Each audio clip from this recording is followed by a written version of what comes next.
Bom dia, feliz sábado. Bom dia, feliz sábado. Recentemente nós tivemos alguns episódios que marcaram bastante, né?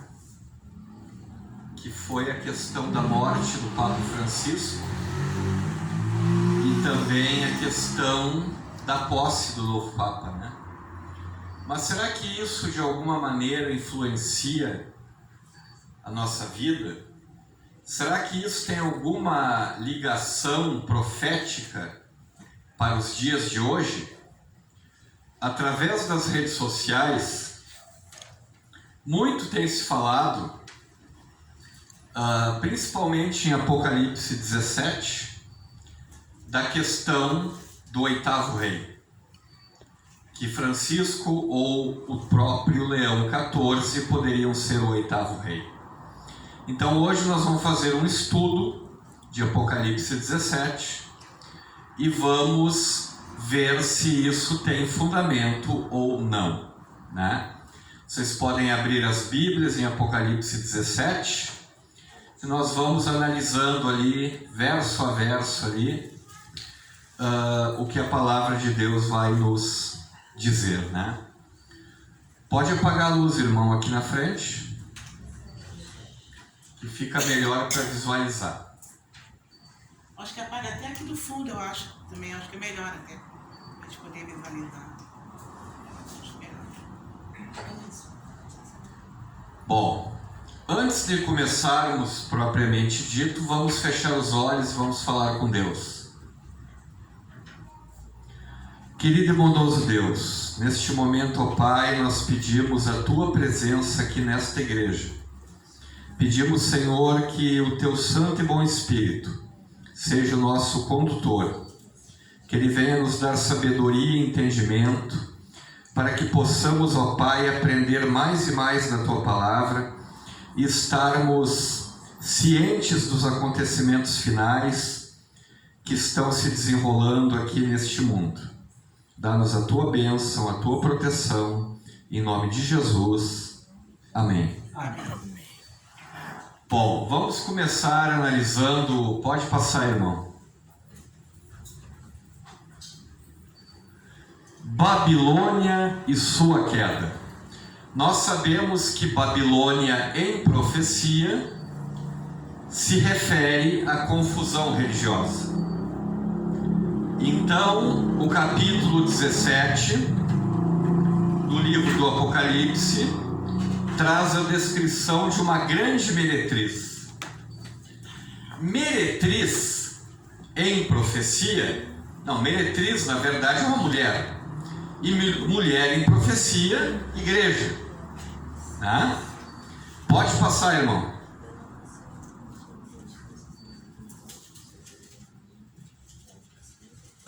O verso 1 de Apocalipse 17 nos diz assim, ó: um dos 7 anjos que tem as 7 taças veio e falou comigo: vem, mostrar-te-ei o julgamento da grande meretriz que está sentada sobre muitas águas. Então aqui o apóstolo João, né, estava tendo uma visão. Vamos ver o verso 2. Com quem os reis da terra se prostituíram, e foi com o vinho da sua prostituição que os habitantes da terra se embebedaram. Pode passar. O anjo me transportou em espírito a um deserto. Viu uma mulher montada numa besta escarlate, coberta de nomes de blasfêmia, com 7 cabeças e 10 chifres. Olha, é uma cena realmente intrigante, porque ele vê uma mulher montada em uma besta escarlate. Esta mulher é uma representação da igreja, e evidentemente não pode ser da igreja verdadeira, é de uma igreja falsa, né? Então aqui nós temos algumas questões importantes. Quem seria a besta escarlate? Quem seria a besta escarlate? A mulher é a igreja falsa. A besta escarlate é um poder político que apoiará esta falsa igreja no tempo do fim. Né? Prostituição, na palavra de Deus, significa idolatria. Vamos lá, irmão, pode passar. No verso 4 diz assim, ó: a mulher estava vestida de púrpura e de escarlate, adornada de ouro, pedras preciosas e pérolas. Ela segurava na mão um cálice de ouro, transbordando de abominações e com as imundícias da sua prostituição. Então esta mulher, este poder religioso, ele está prostituindo os moradores da terra.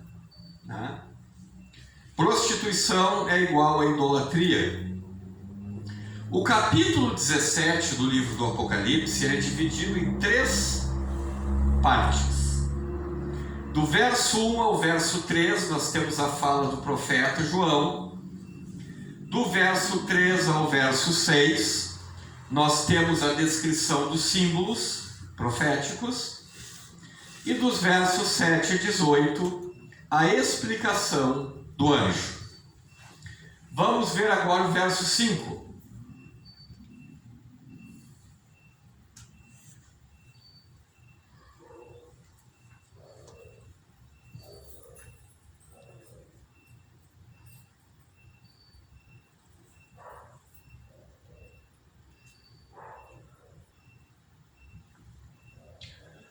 Em sua fronte estava escrito um nome, um mistério: Babilônia, a Grande, a mãe das meretrizes. Então, aqui na questão de Babilônia e dessa mulher, nós estamos falando de um poder religioso, de uma igreja, né? E esta igreja, ela é a mãe das demais igrejas, ela tem filhas que também se prostituíram, né? Ali diz, a mãe das meretrizes e das abominações da terra. Pode passar, irmão. Essa lentidão é normal? Agora abriu. Então vi a mulher embriagada com o sangue dos santos e com o sangue das testemunhas de Jesus. Quando a vi, admirei-me com grande espanto. Aqui, o apóstolo estava vendo um período de perseguição.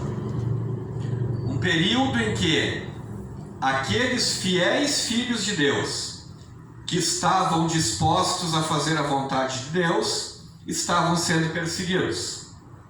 Pode passar. Foram perseguidos, né? Isso. E voltarão a ser perseguidos. Mas o anjo me disse, por que te admiraste? Eu direi o mistério da mulher e da besta, que tem as 7 cabeças e os 10 chifres, sobre a qual a mulher está montada. Pode passar. Aqui começa a ficar um pouco complicado esse tema. A besta que viste era, e já não é, há de emergir do abismo e caminha para a destruição. Os habitantes da terra, cujos nomes não foram escritos no livro da vida, desde a criação do mundo, se admirarão quando virem a besta que era, e agora não é, e tornará a vir.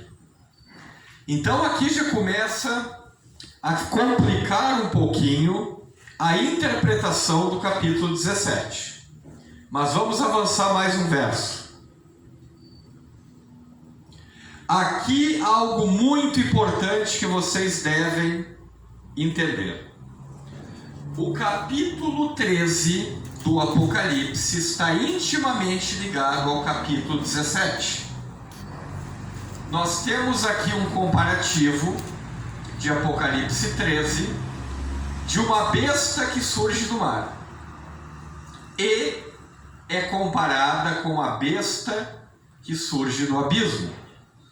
Ambas têm 7 cabeças e 10 chifres. Então é o mesmo poder. Animal, mesmo poder. O mesmo poder.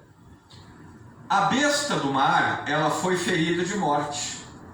E a besta do abismo era e não é mais, mas está para emergir. Ambas vão fazer a terra se maravilhar. O dragão deu o seu poder e o trono para a besta que surge do mar. E os reis da terra ofereceram à besta o poder e a autoridade que possui. Ambas proferem arrogâncias e blasfêmias. Ambas também surgem na água. E ambas perseguem o povo de Deus. Então a besta que sobe do mar e a besta que surge do abismo é o mesmo poder religioso de Roma. Por que os nomes diferentes de abismo e mar? O capítulo 13 é comum em profecia ser falado em um capítulo e ampliado mais para frente. Então aqui no capítulo 13 já se tem a descrição dessa besta e no 17 é ampliado Sim, ela o assunto. Outro nome. Isso. Mas é o mesmo animal. Pode passar, irmão. Pode passar. Aqui está a mente que tem sabedoria. As 7 cabeças são 7 montes, nos quais a mulher está assentada. E agora? As 7 cabeças são 7 montes, onde a mulher está sentada.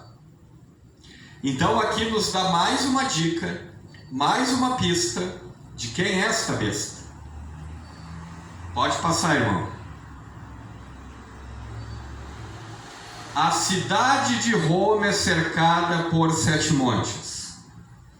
E o que está dentro da cidade de Roma? Vaticano. O Vaticano.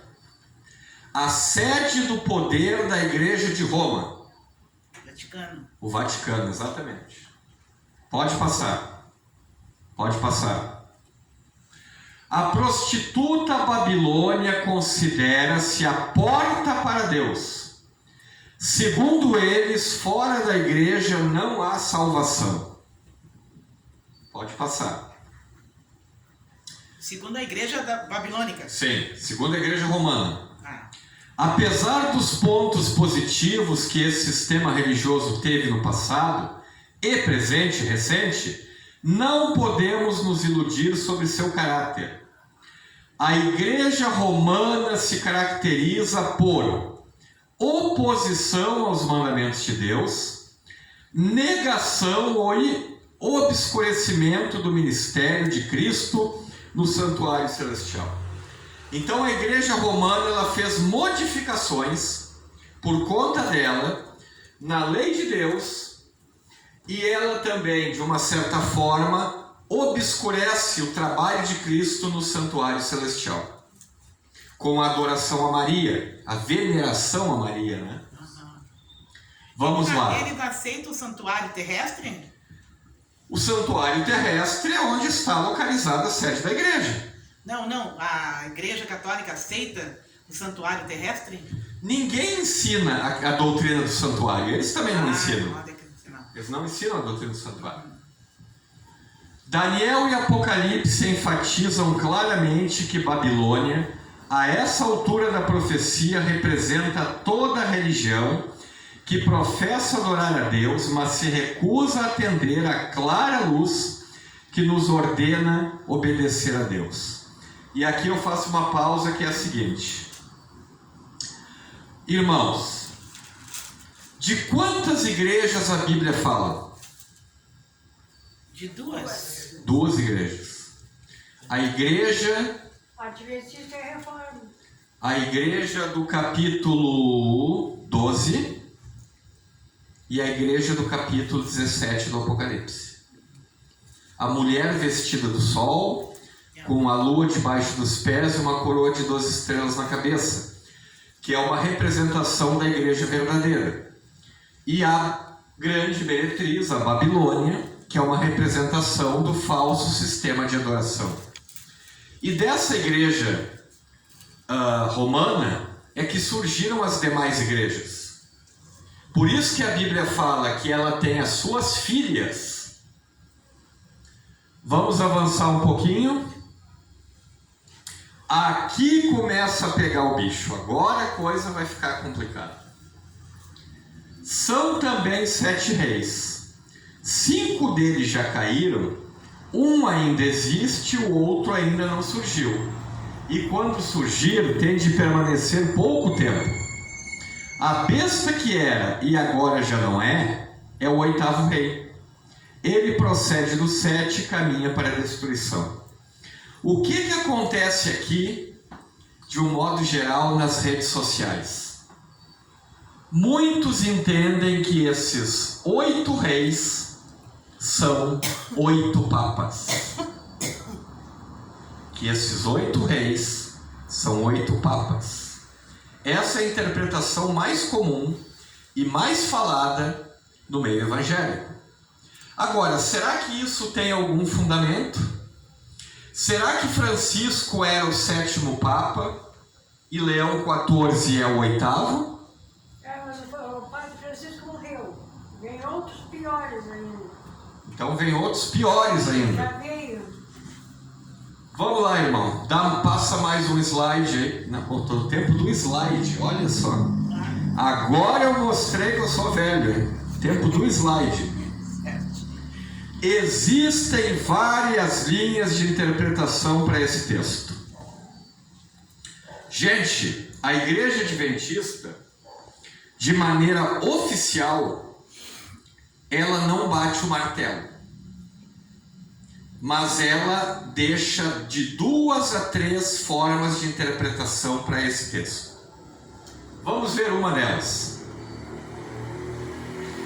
Primeira teoria.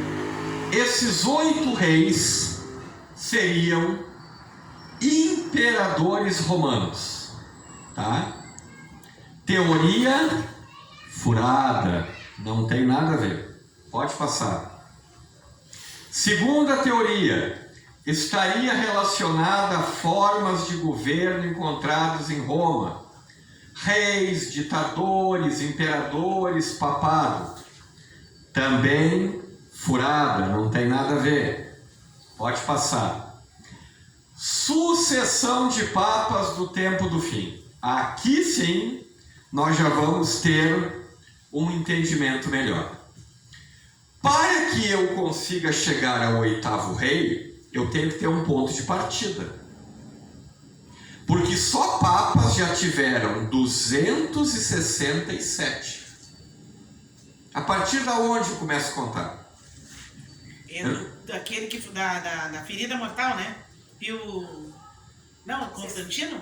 Não, Constantino nós já estaríamos em número 200 papas. Mas eu acho que é da ferida mortal, não é? Na verdade, a gente começa a contar a partir da cura da ferida mortal. Da cura. Lá, ó. Pio XI assinou o Tratado de Latrão. Então isso ocorreu no ano de 1929. Então Pio XI seria o primeiro dos 8 papas. Pio XII seria o segundo, João XXIII o terceiro, Paulo VI o quarto, João Paulo I o quinto, João Paulo II o sexto, Bento XVI o sétimo e Francisco seria o 8º. Então aqui nós já temos um problema. Se Francisco seria o 8º, Francisco já morreu e já assumiu o Leão XIV. Então esta teoria aqui não se sustenta. Pode passar, irmão. Aqui, ó. Os 7 papas até o 8º e o período de atuação de cada um deles. A Bíblia diz que um haveria de durar pouco tempo. Como é que o mundo evangélico está interpretando isso? Que aquele que deveria durar pouco tempo era o Bento XVI. Lembram que ele renunciou? Só que tem um problema nessa teoria. João Paulo I ficou apenas 33 dias no poder. E não Bento XVI. Bento XVI ficou 7 anos. Mais um indício que a teoria é furada. Então aqui é colocado 5 como caíram. Quais os 5? Pio XI, Pio XII, Pio XIII, Paulo VI e João Paulo I. Um existe, João Paulo II. O outro ainda não chegou, que seria Bento XVI. E o último seria Francisco. Pode trocar a tela. Ali estão eles, ó. Aqui nesta tela já aparece o Francisco, ó, que ele assumiu em 2013. E em 2013 ele governou até 2025. Agora ele faleceu mês passado. Irmã, pode encerrar essa parte e começar outra.